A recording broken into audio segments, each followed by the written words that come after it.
Badauskai valdo mūsų laidą. 266 4 valandą sukėlė didžiulį įtampą, išsijungus virdulį įtampa vėl sugrįžta.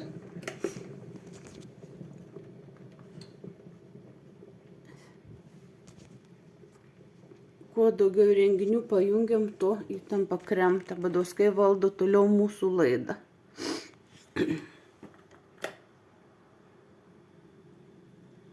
Įjungus virdulį įtampa nukrenta. Eso dangstų vagystė, policija taip pat ignoruoja, kad vyksta vagystė.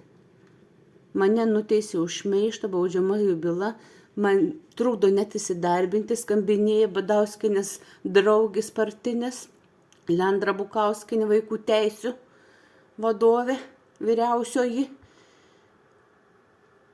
kuri turėtų kaip tik būti suinteresuota, kad kiekviena motina turėtų darbą ir išlaikyti savo vaikus, o jos skambinėja, kad manęs nepriimtų į darbą. Vyksta nusikaltimas, tai yra jau sukurta sisteminis klanas suburtas, kad dangstyti nusikaltimus, ir Badauskai greičiausiai galimai moka jiems jau ir pinigus duoklę. Nes šitokių nusikaltimų tikrai niekas neslėptų už ačiū.